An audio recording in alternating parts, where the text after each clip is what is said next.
Everyone who worked at Crimson Heights knew 3 rules. Serve with a smile, never ask questions, and never, under any circumstances, enter the private dining rooms without being summoned.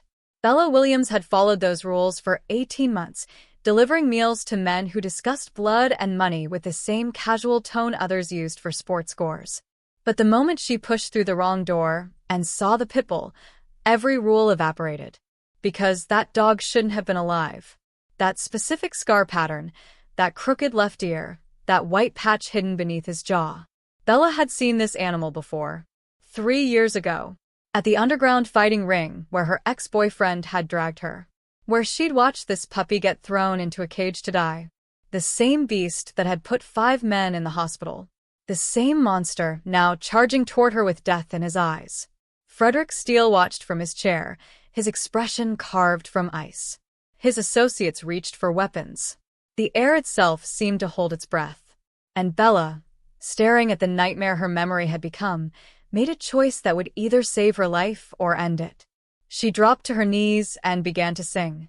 Bella's waitressing job at Crimson Heights paid exactly enough to cover Sophie's basic medications and their studio apartment in the worst part of downtown. The tips from serving politicians and businessmen kept the lights on. But the real money, the kind that might actually make a difference in her sister's treatment, came from working the private rooms. Management made it very clear that discretion was worth more than minimum wage. But when her manager caught her at the end of her Friday double shift and asked if she could handle an emergency delivery to the executive dining room, even Bella's well-practiced ability to ignore red flags started screaming. Mr. Steele's usual server called in sick, her manager said, avoiding eye contact. It's just one meal. Substantial tip. But he has a dog. That should have been Bella's first warning.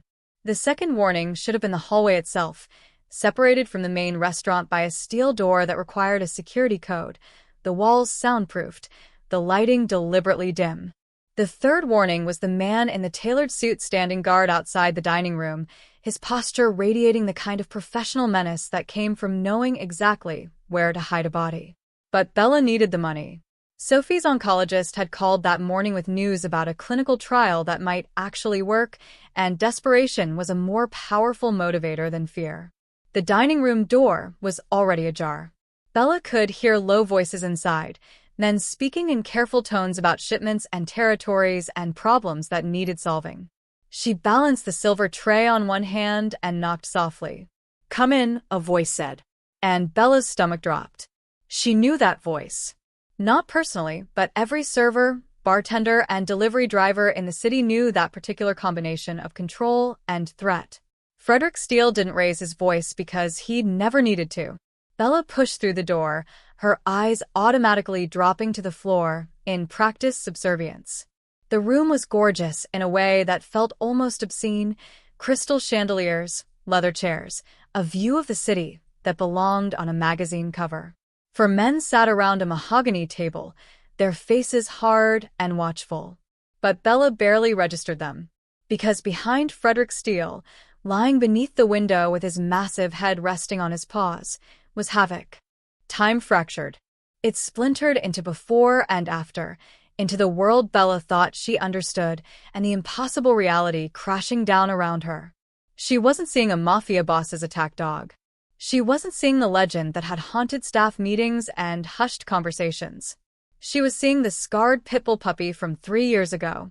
The one her ex-boyfriend Trevor had dragged her to see at an illegal fighting operation in a warehouse basement. The one she'd begged him to help her rescue. The one he'd laughed at her for caring about. The puppy that had looked at her through the cage with eyes that still held hope, right before they threw him into the ring with a dog 3 times his size. The puppy she'd tried to report to police, to animal control, to anyone who would listen, until Trevor had threatened her, until she'd realized how powerless she really was, until she'd forced herself to believe that puppy had died that night because the alternative was too painful. Except he hadn't died.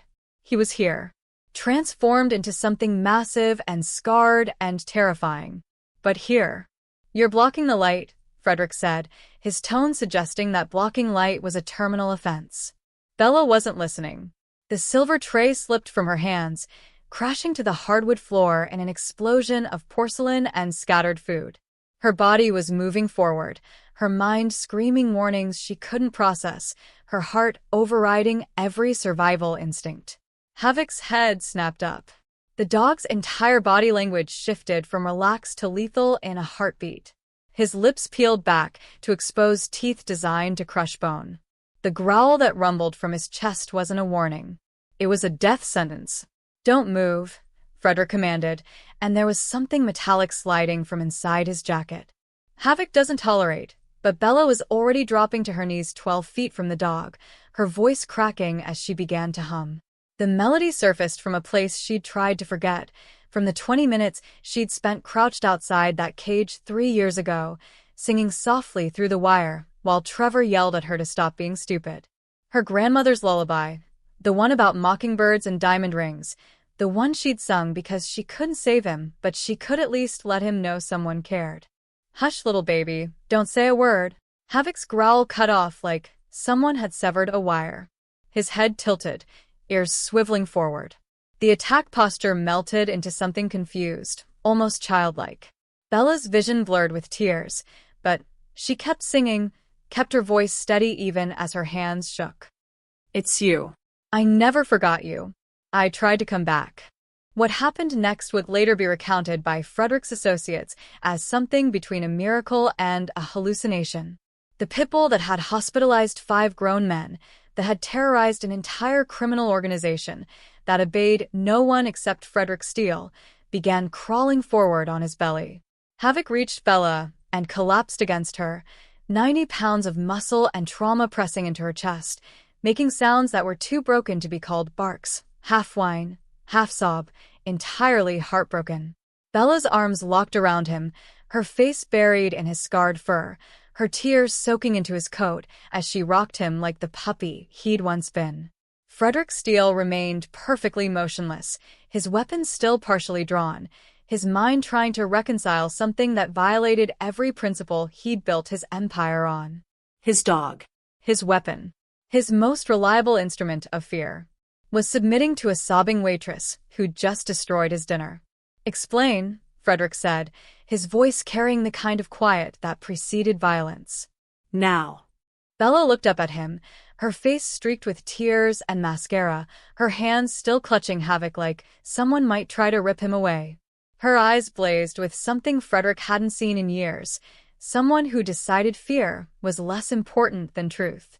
"You want an explanation?" she said, her voice shaking with grief and fury. "You want me to explain why your attack dog knows a lullaby my grandmother taught me? Because 3 years ago, I watched this puppy get thrown into a fighting ring to die. I begged for help. I was told to mind my own business. I reported it to every authority that would listen, and no one did a damn thing." She pressed her forehead against Havoc's scarred head, her voice dropping to a whisper. "I thought you were dead. I thought I'd failed you." The silence in that room was absolute. Frederick's associates exchanged glances that ranged from disbelief to concern. No one spoke to Frederick Steele like that. No one challenged him. No one survived making him look foolish in front of his organization. But Frederick wasn't looking at his men. He was staring at the impossible scene before him, at the waitress who'd walked into the wrong room at the wrong time and somehow shattered everything he thought he understood about control, loyalty, and the nature of monsters. "Everyone out," Frederick said quietly. His associates moved immediately, filing through the door without a word, leaving behind only Frederick, Bella, and the dog that somehow connected them. Frederick holstered his weapon and moved closer, studying Bella with the same intensity he'd used to evaluate a threat or an opportunity. "That dog was a rescue," he said, his voice devoid of emotion. 3 years ago. Half dead when I found him. I made him into something useful." Bella's jaw clenched. "You made him into a weapon." "I made him into a survivor," Frederick corrected. "Like recognizes like." They stared at each other across 6 feet of expensive hardwood, separated by blood and money and a scarred pitbull who'd somehow survived the worst of both their worlds. "I'm taking him home," Bella said, knowing even as the words left her mouth how insane they sounded. Frederick's expression didn't change, but something flickered behind his eyes, amusement, maybe, or calculation. "No," he said simply. "You're not." "Then I'm not leaving." Frederick studied her for a long moment. This woman who'd stumbled into his world with nothing but a silver tray and a lullaby, who'd somehow accomplished what no one else had ever managed. She'd made him curious. "What's your name?" "Bella Williams." "Well, Bella Williams," Frederick said, his tone suggesting he'd just made a decision that would change both their lives. "Let's discuss the terms of your employment." 3 hours before Bella Williams would stumble through the wrong door and shatter Frederick Steele's carefully constructed world, he sat in his downtown office conducting the kind of business that never appeared in ledgers. The man across from him was sweating through a custom suit that probably cost more than most people made in a month, his hands trembling as he tried to explain why $40,000 had somehow evaporated from an account that Frederick's organization had trusted him to manage. "Market volatility," the man stammered, his eyes darting between Frederick's impassive face and the Pitbull lying at his feet. "The crypto investments, they were supposed to be secure, but you gambled it," Frederick said, his voice carrying no inflection whatsoever. He didn't need to raise it. Volume was for people who'd never learned that true power lived in the spaces between words. "On sports. Basketball, specifically. Your bookie confirmed this morning." The man's face drained of color. "I can get it back. 2 weeks, I swear, I just need." Frederick made a small gesture with his left hand. Nothing dramatic. Just 2 fingers tapping once against the arm of his chair. Havoc rose from the floor like smoke taking form, his massive body moving with predatory grace toward the debtor. The man's stammering cut off mid-sentence, replaced by a sound that was almost a whimper. The dog didn't growl, didn't bare teeth, didn't need to. He simply stood there, 90 pounds of controlled violence, his scarred face inches from the man's knee, waiting for permission that Frederick would never give. Not tonight. Tonight was about education. "Do you know what I find fascinating about dogs?" Frederick asked, as casually as if discussing the weather. "They understand hierarchy in a way humans pretend to, but rarely do. Havoc here doesn't negotiate. Doesn't make excuses. Doesn't promise to do better next time. He simply obeys or he doesn't. And when he doesn't..." Frederick let the sentence hang unfinished in the air, where it did more work than any explicit threat. The man was crying now, and Frederick felt nothing watching it happen. Feeling things was a luxury. He'd surrendered the day he'd knelt beside his younger brother's body and understood that sentiment was just another word for vulnerability. He'd been 19 years old, barely holding together his father's crumbling empire, learning that mercy was just weakness, wearing a prettier mask. "You have 1 week," Frederick said finally, and the relief that flooded the man's face was almost offensive in its transparency. "Not 2. 1. And if I have to have this conversation again, Havoc and I will visit your home. You have a daughter, don't you? At Parkside Elementary." The threat didn't need completion. The man nodded frantically, stumbling toward the door, his expensive shoes squeaking against marble that cost more than his car. Vincent Russo held the door open for him, watching the man flee with an expression that Frederick recognized immediately. Contempt mixed with ambition, wrapped in a smile that didn't quite reach the eyes. "You're getting soft," Vincent said, closing the door and crossing to the bar without invitation. He poured himself whiskey from a bottle that wasn't offered, his posture suggesting a quality that didn't exist. 2 years ago, that conversation would have ended differently. Frederick studied his underboss, this man he'd elevated from street soldier to second in command, and recognized the first hairline fracture in something that had once seemed solid. Vincent was getting comfortable. Comfortable men made mistakes. Comfortable men started believing they deserved rather than earned. 2 years ago, I was younger, Frederick said, his tone suggesting the conversation was finished. But Vincent wasn't listening.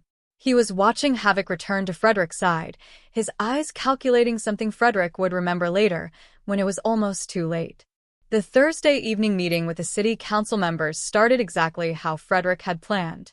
Councilman Harris arrived first, his practiced smile failing to hide the nervousness in his eyes. The zoning vote was scheduled for Monday, and Harris had already accepted $50,000 to ensure it went the right direction. But politicians were unreliable creatures, prone to last-minute attacks of conscience that Frederick found both predictable and tedious. Councilwoman Torres arrived 10 minutes later, followed by Bennett, the committee chair, who controlled the agenda. They settled into the leather chairs with the false casualness of people trying to appear comfortable in a room where comfort was impossible. Havoc lay beneath the window, his presence a reminder that some conversations happened outside the boundaries of law and civility. Frederick was mid-sentence, explaining exactly what would happen to their careers if the vote didn't materialize as promised, when the door opened without warning. The first thing he registered was the silver tray. The second was the woman carrying it, her eyes widening as she realized her mistake. The third thing he registered was Havoc launching himself across the room like a bullet fired from shadows.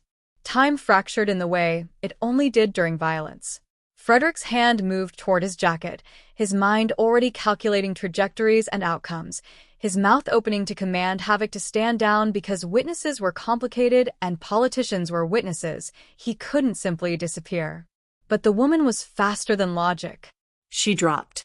Not away from the dog, but down, her knees hitting the hardwood with an impact that had to hurt, her hands spreading wide in a gesture that looked like surrender, but somehow wasn't. The silver tray clattered and rolled, sending crystal glasses spinning across expensive wood, but she wasn't watching it. She was watching Havoc, and her mouth was opening, and the sound that emerged made Frederick's entire world stop moving. She was humming. Not screaming, not pleading, not begging. Humming a melody that Frederick didn't recognize but somehow felt ancient, the kind of sound that bypassed logic and spoke directly to something deeper than training or conditioning or 3 years of careful brutality. "Hush, little baby, don't say a word," she sang, her voice breaking but steady, tears already streaming down her face. "Mama's gonna buy you a mockingbird." Havoc stopped. His momentum carried him 2 feet past where he should have struck, his paws scrabbling for purchase on the slick floor, his massive head swinging back toward the woman with an expression Frederick had never seen before. Confusion. Something almost like recognition. Something that looked dangerously close to hope. "And if that mockingbird don't sing," the woman continued, and now she was crying openly, her voice shaking but never stopping, her hands reaching toward Havoc like he wasn't a weapon but something precious, something lost and found. "Mama's gonna buy you a diamond ring." The dog collapsed. There was no other word for it. 90 pounds of trained aggression simply folded in on itself, crawling toward the woman on his belly like a puppy seeking comfort, making sounds Frederick had never heard him make, high-pitched whines that sounded heartbroken and desperate and completely, impossibly wrong. The woman's arms locked around Havoc's neck, her face buried in his scarred fur, her entire body shaking with sobs that seemed pulled from somewhere too deep for language. The room was silent except for her crying and the dog's whimpering, and Frederick realized that the politicians were frozen in their chairs, their faces showing the kind of shock that preceded either trauma or revelation.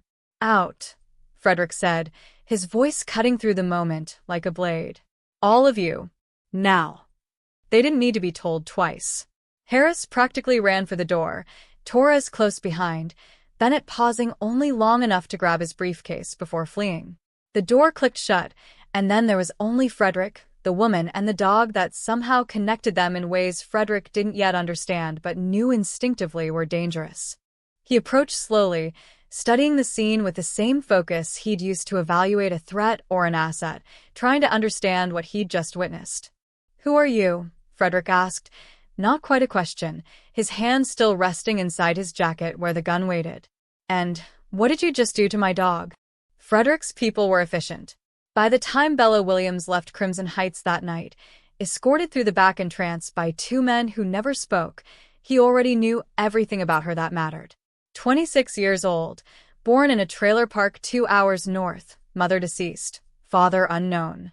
1 younger sister, Sophie, 12 years old, stage 3 leukemia, currently at Metropolitan Children's Hospital burning through savings that had run out 3 months ago. Clean record, no arrests, no connections to law enforcement or rival organizations. She worked 2 jobs, paid her rent late, and visited her sister every day without fail. She was nobody, which made what had happened with Havoc either a statistical impossibility or something Frederick needed to understand before it became a liability. He waited 3 days before making contact, letting her wonder if the incident would have consequences, letting the fear work its way through her system until she'd be grateful for any resolution that didn't involve disappearing. When he finally called the number his people had provided, she answered on the first ring, her voice tight with a kind of tension that came from waiting for a blow that never landed. "Ms. Williams," Frederick said, dispensing with pleasantries because they were a waste of both their time. "We need to discuss your future employment." The coffee shop she chose was deliberately public, deliberately safe, the kind of place where screaming would attract attention and violence would have witnesses. Frederick almost respected the calculation, even as he recognized its futility.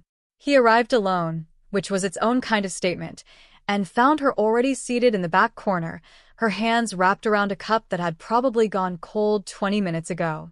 "I don't want any trouble," she said before he'd even sat down, her eyes darting toward the exit like she was mapping escape routes.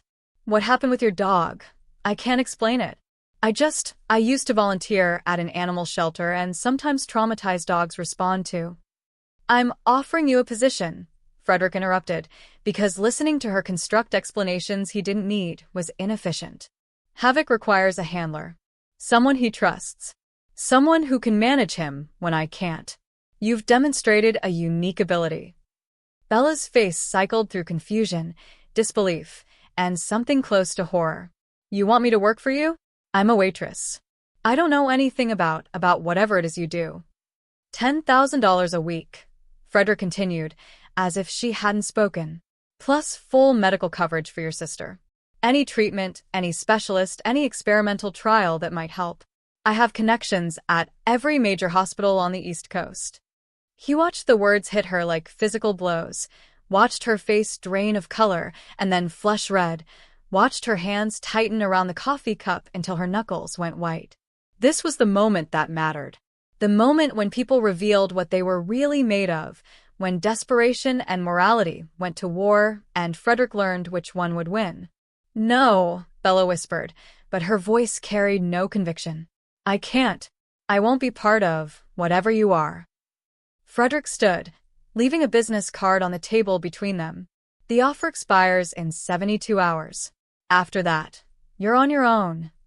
He was halfway to the door when she spoke again, her voice barely audible over the coffee shop's ambient noise. "Why me?" Frederick paused, considering the question, considering how much truth to offer someone who would either become an asset or a memory. "Because Havoc has never trusted anyone except me," he said. "And I don't trust anyone at all. You disrupted an equation I spent 3 years perfecting. That makes you either very valuable or very dangerous, and I prefer to keep dangerous things where I can see them." He left her sitting there, knowing she'd refuse, knowing the refusal wouldn't matter. Desperation was a more reliable motivator than greed, and Bella Williams was drowning in it. The call came 36 hours later, at 2 in the morning, her voice raw in a way that suggested she'd been crying for hours. "Sophie's doctor called," she said, no greeting, no preamble. "There's a clinical trial. Experimental. It's her last chance, but it costs $200,000 up front, and insurance won't." Her voice broke, and Frederick waited through the silence that followed, patient as stone. "Is your offer still open?" "The guest house on my property is vacant," Frederick said. "You'll move in tomorrow. Someone will collect you at noon." "What are the rules?" Bella asked, and Frederick heard the surrender in the question, the moment when survival eclipsed principle. "3 rules," Frederick said. "Care for Havoc. Ask no questions about my business. Tell no one where you live or who you work for. Break any of them, and the consequences will be immediate and permanent. Do you understand?" "Yes," Bella whispered, and Frederick ended the call before she could reconsider, before moral courage could overcome financial necessity. The guest house had been empty for 2 years, ever since the last person who'd lived there had violated rule number 2. Frederick watched from his study window the next afternoon as Bella arrived with 2 suitcases and a backpack, everything she owned fitting in the trunk of the car his driver had sent. She looked small standing in the circular driveway, looking up at the main house with an expression that mixed awe and terror in equal measure.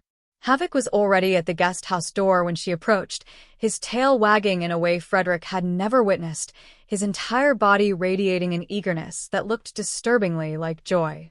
Bella dropped to her knees and wrapped her arms around him, and Frederick watched the reunion through tinted glass, watched his weapon become something else entirely in the space between one heartbeat and the next.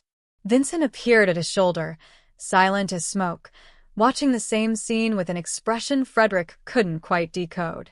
"She's a liability," Vincent said quietly. "Someone will use her against you.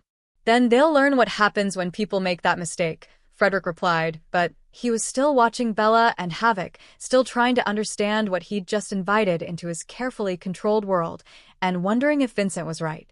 Bella's first week in the guest house felt like living inside a fever dream where luxury and menace occupied the same space. The cottage itself was larger than any apartment she'd ever rented.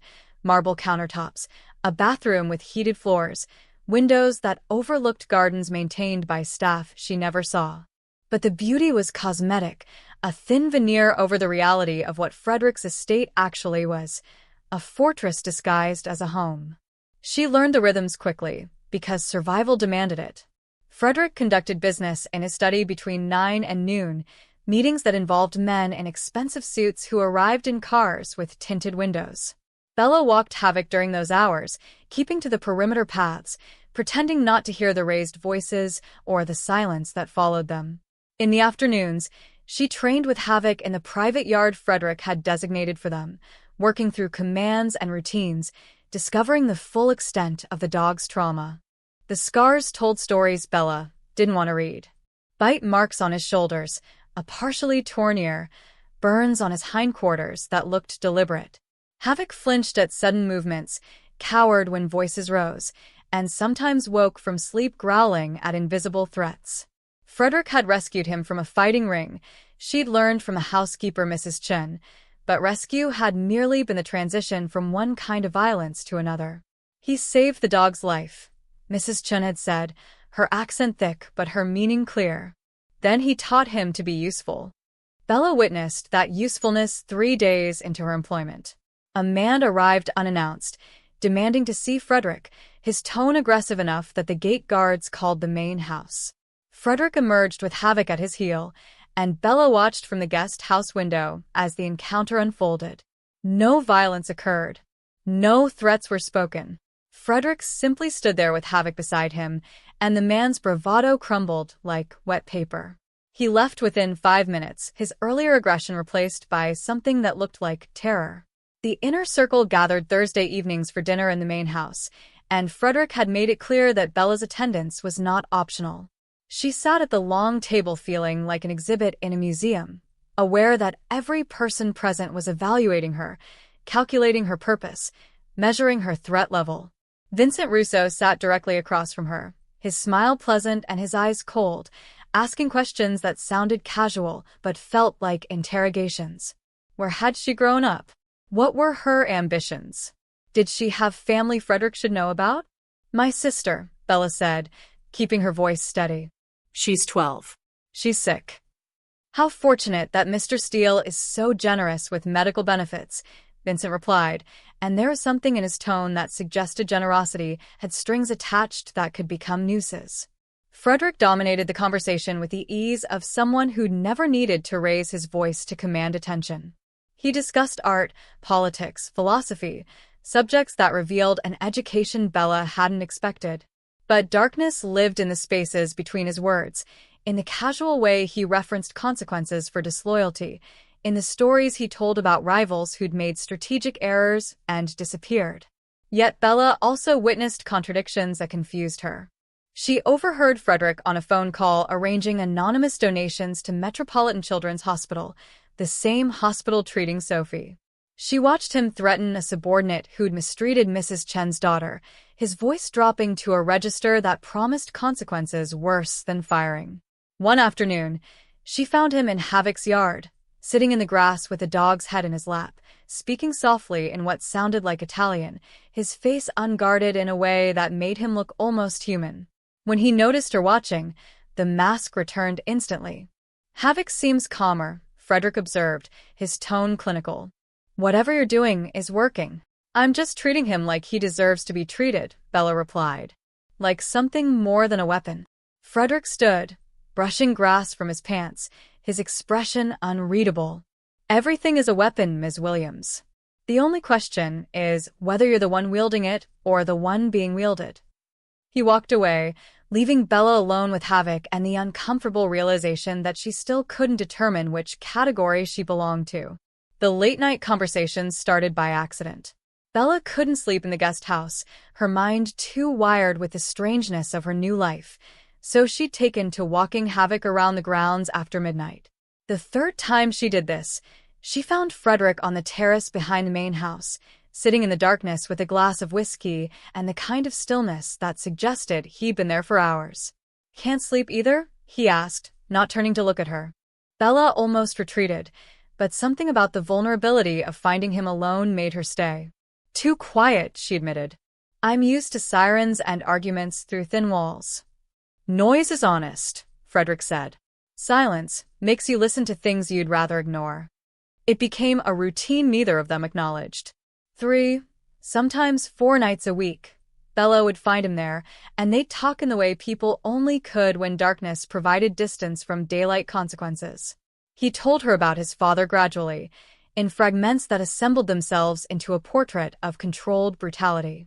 A man who'd run his empire through fear and taught his sons that sentiment was weakness. Frederick's mother had tried to leave when he was 17, had packed bags and made plans with a man who'd promised safety. They'd found her body in the river 2 days later. "My younger brother was 14, Frederick said one night, his voice carefully empty. He cried at the funeral. My father beat him unconscious for it. Said tears were for women and weaklings." "Where's your brother now?" Bella asked, though something in Frederick's expression had already given her the answer. "Dead. Killed when he was 16 by a rival family who wanted to send my father a message. They did it while I watched, wanted me to feel helpless." Frederick's hand tightened around his glass. "I built everything I have so I'd never feel that way again. Never be that powerless." Bella shared her own story in the same fractured way. Her mother's death when she was 16, the way she'd become Sophie's guardian overnight, the scholarships she'd turned down because working 3 jobs was more important than dreams. "I learned to be invisible," she said.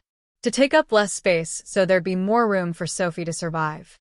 "You're not invisible anymore," Frederick observed, and there was something in his voice that made Bella's heart beat faster.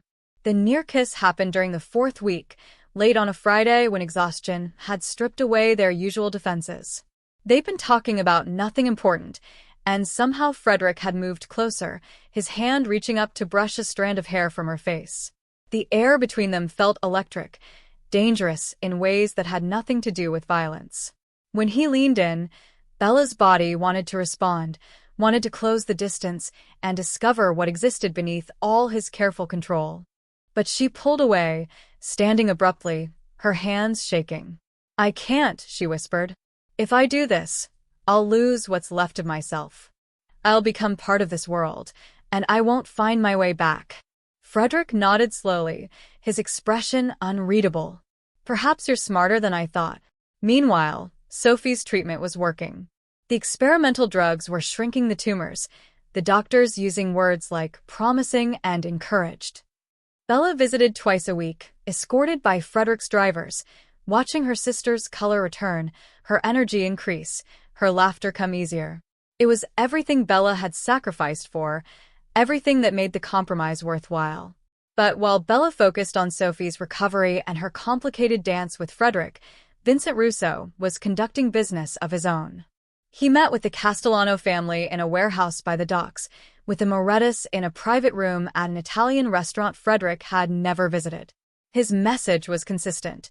Frederick Steele was weakening, distracted by a woman, vulnerable in ways he'd never been before. When the time came to make a change in leadership, Vincent wanted to know he'd have support. The families listened with the careful attention of predators sensing opportunity, and Vincent left each meeting knowing his seeds had been planted in fertile ground. The The screaming started at 3 in the morning, pulling Bella from sleep like hands dragging her underwater. She stumbled out of the guest house in her pajamas, following the sound to the garage where Frederick conducted business he didn't want witnessed in the main house. The door was ajar, and through it she could see everything she'd been carefully avoiding for 6 weeks. Frederick stood over a man zip-tied to a chair, his shirt sleeves rolled up, his knuckles already bloody.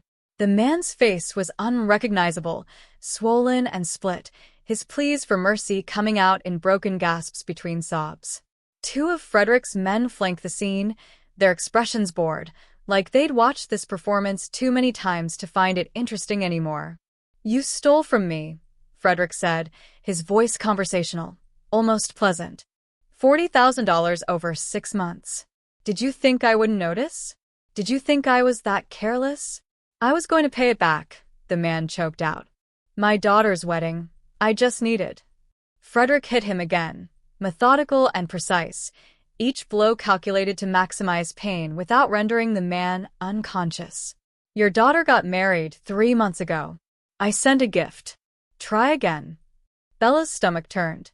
She'd known intellectually what Frederick was, what his business required, but knowing and witnessing were different countries separated by an ocean of denial she could no longer cross. She must have made a sound because Frederick's head snapped toward the door, his eyes meeting hers across the distance. For a moment, neither of them moved.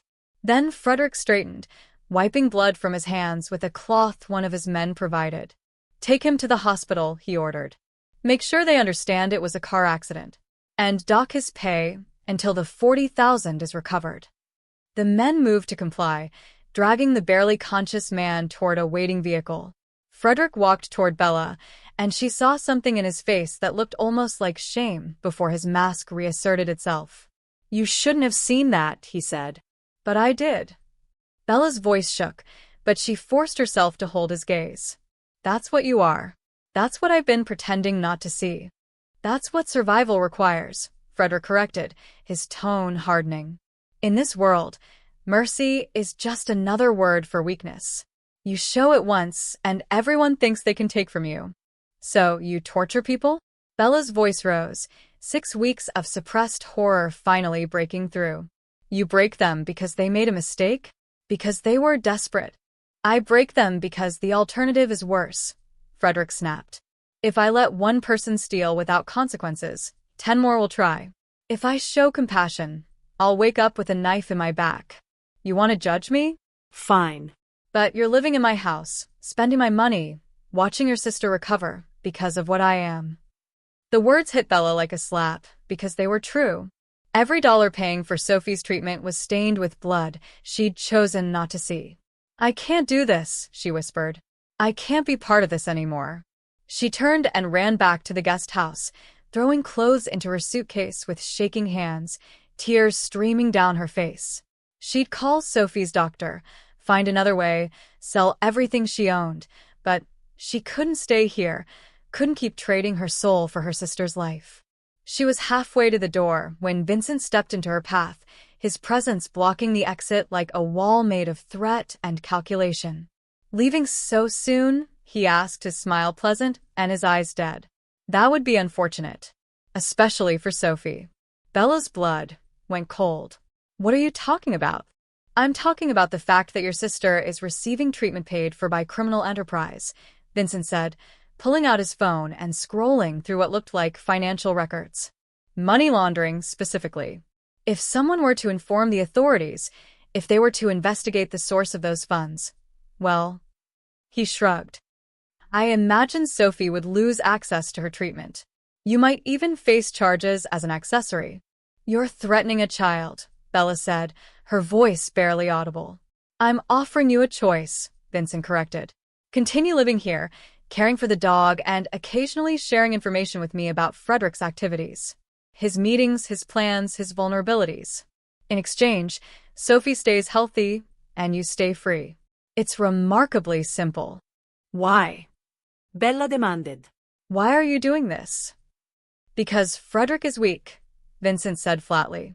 He's distracted, sentimental, making mistakes he never would have made before you arrived. When the time comes to remove him, I need to know his defenses. You're going to help me identify them."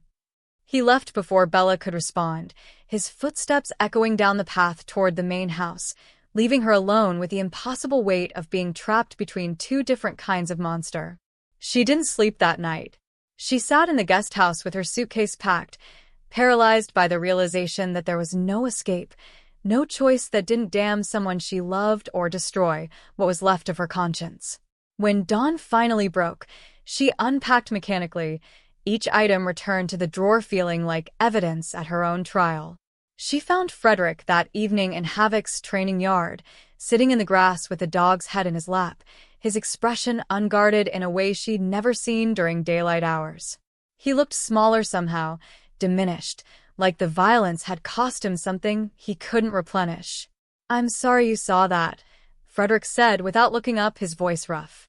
"I've spent 15 years building walls around the parts of myself I didn't want to become, and somehow they became the only parts left." Bella sat down beside him, maintaining careful distance, her anger still present but complicated now by exhaustion and the weight of Vincent's threats. "Do you even remember who you were before this?" she asked. "Sometimes," Frederick admitted.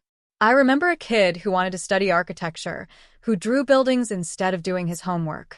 My father found the sketchbooks and burned them. Said dreaming was for people who could afford safety and we couldn't." He finally looked at her, and Bella saw something raw and wounded in his expression. "I became exactly what he wanted me to be. The thing I swore I'd never become. And the worst part is, I don't know if there's anything else left." Havoc whined softly, sensing the pain in both of them, his body pressed against Frederick's side like he was trying to absorb some of the darkness. Bella reached out and touched Frederick's hand, the gesture small but deliberate, acknowledgement that they were both trapped in cages of their own making. "There has to be another way," she whispered. "There has to be more than this." Frederick's fingers closed around hers, and they sat in the fading light with the dog between them, two people drowning in different oceans, reaching for something neither of them could name. The call came at midnight, jerking Bella from fitful sleep. Unknown number. She almost didn't answer, but something primitive in her hindbrain was already screaming warning before her conscious mind caught up. She swiped to accept, and Vincent's face filled the screen, his expression pleasant in a way that made her blood turn to ice. "Good evening, Bella," he said. "I have someone who wants to say hello." The camera pivoted, and Bella's world collapsed. Sophie sat in a metal chair in what looked like a warehouse, her wrists bound with zip ties, tears streaming down her pale face.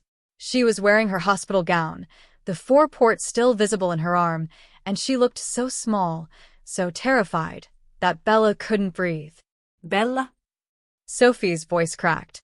"I don't understand what's happening." These men came and said. "That's enough," Vincent said, and the camera swung back to him. "Your sister is unharmed and will remain that way as long as you do exactly what I tell you."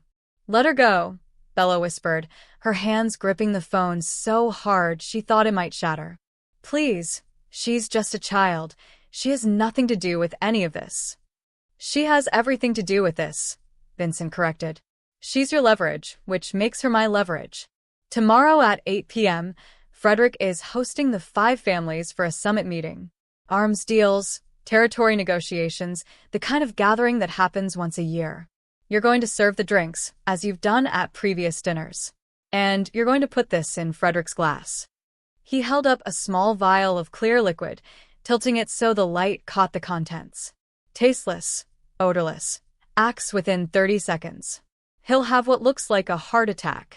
Very tragic for a man his age, under so much stress. The families will be witnesses to his natural death, which conveniently happens to occur during negotiations where he's refusing to support my proposal for territorial expansion. "You're going to start a war," Bella said, understanding crystallizing like frost in her chest. "I'm going to consolidate power," Vincent said. Frederick's been holding this organization back with his outdated sense of honor, his refusal to expand into territories that would triple our revenue. With him gone and the families believing his death was natural, I step in as the logical successor. The war comes later, once I've secured my position. Controlled chaos, very profitable. Why use me? Bella demanded. Why not just kill him yourself? Because this way, if anything goes wrong, you're the one holding the poison, Vincent said simply. Frederick trusts you. The families won't think twice about you serving drinks. And if somehow the poison is detected, well, you're the jealous employee who seduced him and then turned vengeful. I've already planted that rumor with several key people. The camera swung back to Sophie, who was crying harder now, her thin shoulders shaking. A man's hand appeared in the frame, gripping her shoulder hard enough to make her wince. You have until 8 p.m. tomorrow, Vincent said. The vial will be in your guest house kitchen when you wake up. Pour it in his glass during the toast, or your sister dies slowly and painfully in that warehouse. Are we clear? Don't hurt her, Bella begged, hating the desperation in her voice. Please, I'll do whatever you want, just don't hurt her. Then we have an understanding, Vincent said, and ended the call. Bella sat in the darkness of her bedroom, the phone still clutched in her hand, her entire body shaking with a horror so profound it felt like drowning. She'd traded her soul for Sophie's life once already by coming here, and now Vincent was demanding she trade Frederick's life to save her sister again. Murder or Sophie's death. Those were her options. Those were the only choices left. She thought about telling Frederick, running to the main house and confessing everything. But Vincent would know immediately if she deviated from the plan.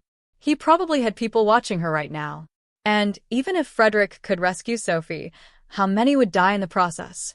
How much blood would be spilled because Bella had brought this danger into his world? At dawn, she found the vial exactly where Vincent had promised, sitting on her kitchen counter like a small glass judgment. Clear liquid that would stop a human heart. She picked it up with trembling fingers and tucked it into her pocket, feeling its weight like carrying a stone that would drag her to the bottom of an ocean she'd never escape. She went through the motions of the day mechanically. Walking Havoc, who sensed her distress and pressed against her legs constantly. Eating nothing because her stomach had become a knot of acid and despair. Watching the clock crawl toward 8 p.m. like it was counting down to her own execution. Frederick found her in the afternoon, studying her with the attention he gave to problems that needed solving. You look ill, he observed. If you're not well enough to work tonight's dinner, I can have someone else serve. Bella almost laughed at the cosmic irony of the offer. I'm fine, she lied. Just tired. At 7:45, she dressed in the black pants and white shirt required for serving the dinner. Her hands shook so badly she could barely button the shirt. She stared at herself in the mirror and didn't recognize the woman looking back, this hollow-eyed creature who'd somehow arrived at a place where murder felt like the only path forward. The vial sat on her dresser, catching the light, waiting to transform her from victim to killer with a single choice. Bella picked it up, feeling the cool glass against her palm, and wondered if this was how Frederick had felt the first time he'd crossed a line he could never uncross. If he'd been terrified and desperate and convinced there was no other way. She walked to the main house with the poison burning in her pocket like a piece of her soul she'd never get back, and prayed for a miracle she knew wasn't coming. The dining room gleamed with predatory elegance. 5 families represented by men who'd built empires on violence and cunning, all gathered around Frederick's table with smiles that didn't reach their eyes. Bella moved through the space like a ghost, serving wine and appetizers while her pocket burned with the weight of the vial that would make her a murderer. Frederick sat at the head of the table, commanding the room with the ease of someone who'd never doubted his right to power. He was discussing shipping routes and territory agreements, his voice measured and authoritative, completely unaware that his death was scheduled to occur within the next 30 minutes. Vincent sat to his right, playing the role of loyal second-in-command perfectly, nodding at appropriate moments, offering strategic insights that made the families nod approvingly. He caught Bella's eye once, and the message in his gaze was clear. Sophie's life depends on what happens in the next few minutes. Bella's hands shook as she poured wine, the bottle chattering against crystal glasses. She'd transferred the poison into a different container, something small enough to palm, and now it sat in her hand like a serpent waiting to strike. The toast would come soon. Frederick always ended these meetings with a toast to prosperity and partnership, his glass raised high. everyone drinking in unison. She approached Frederick's seat, her heart hammering so hard she thought it might break through her ribs. She poured his wine carefully, the glass filling with deep red liquid that would mask the clear poison perfectly. Her thumb hovered over the cap of the vial. One quick motion, a slight tilt. Sophie would live. Frederick would die.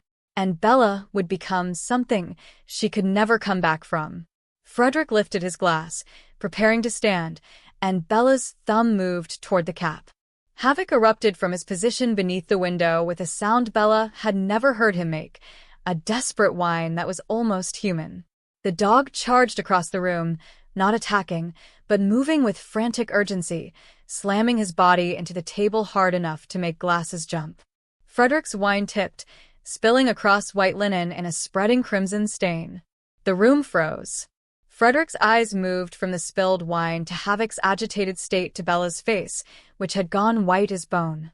In that moment, Bella watched him understand everything, the trembling hands, the fear in her eyes, the dog's protective instinct triggered by distress he'd been trained to recognize. "Everyone out," Frederick said quietly, his voice carrying absolute authority despite its lack of volume. "Now." "We haven't finished negotiations," one of the family heads protested. "Out." The single word carried enough threat to move men who'd ordered murders without hesitation. They filed toward the door, Vincent among them, his face carefully neutral but his eyes calculating, already adjusting his plan. "Not you," Frederick said, and Vincent stopped mid-step. "You stay." The door closed, leaving only the four of them, Frederick, Bella, Vincent, and Havoc, who remained pressed against Bella's legs, still whining softly. "It's not what you think," Vincent started, but Frederick raised one hand and the words died. "Bella," Frederick said, his eyes never leaving Vincent. "Tell me what happened." And Bella broke. The story poured out in gasping sobs. Sophie's kidnapping, the poison, Vincent's plan, the impossible choice between murder and letting her sister die. She pulled the vial from her pocket with shaking hands and set it on the table, the clear liquid inside catching the light like a tiny coffin of glass.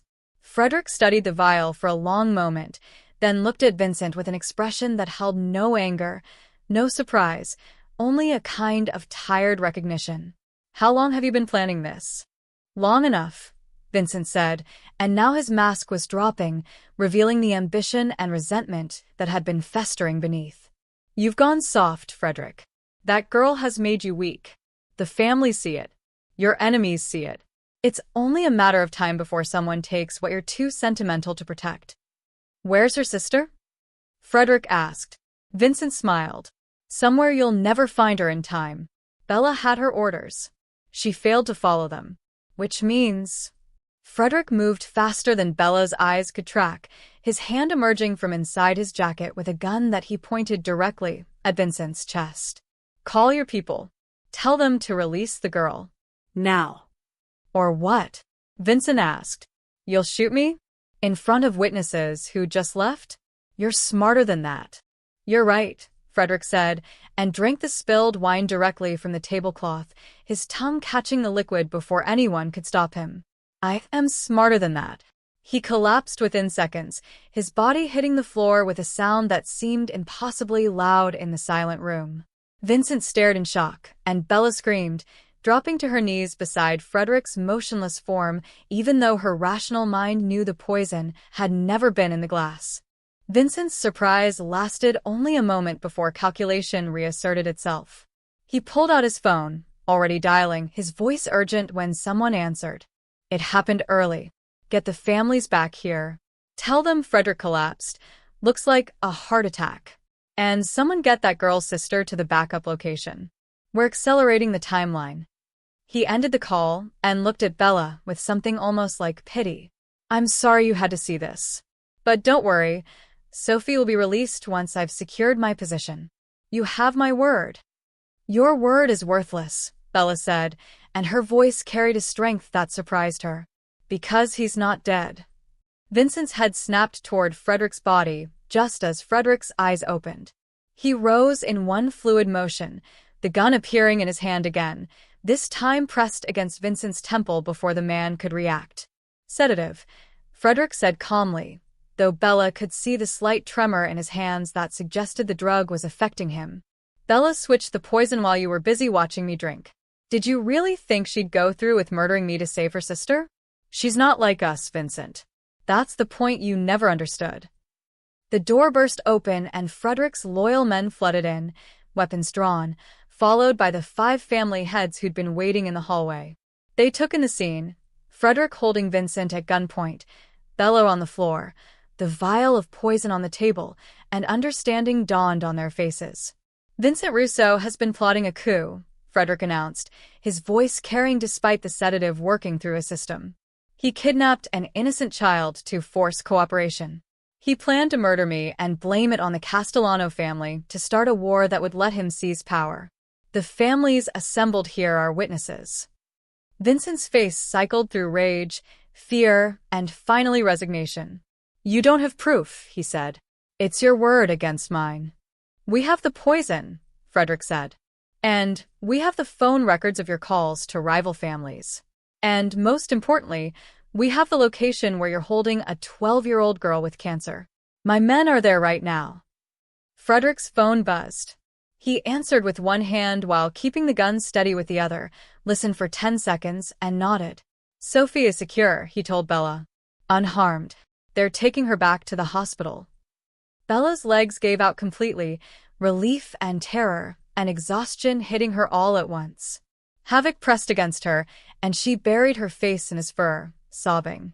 The families moved as one, their decision made in the silent language of men who'd survived by reading power dynamics. They surrounded Vincent, and Frederick lowered his gun, trusting them to handle the traitor in their midst. Vincent was dragged from the room, still protesting, still calculating angles that no longer existed. Frederick swayed slightly, the sedative pulling at him, and Bella caught his arm. You need to lie down before you actually collapse. In a moment, Frederick said. First, tell me, were you really going to do it? Were you going to kill me to save her? Bella met his eyes and saw real vulnerability there, genuine uncertainty about whether she would have crossed that final line. I don't know, she admitted. I was going to. I had the vial ready. But then Havoc moved, and I don't know what I would have done.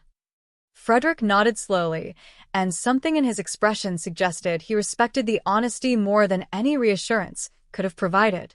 3 months later, the city had changed in ways both visible and invisible. Vincent Russo awaited trial on kidnapping charges, his carefully constructed network dismantled by cooperation between Frederick's organization and law enforcement agencies that suddenly found themselves with useful information about ongoing criminal enterprises. Sophie sat in remission, her latest scans showing no trace of cancer, her smile bright enough to make Bella cry every time she visited the hospital. The experimental treatment had worked, and the doctors spoke of miraculous recovery, while Bella thought about the cost of miracles and whether any amount of moral compromise could truly be washed clean.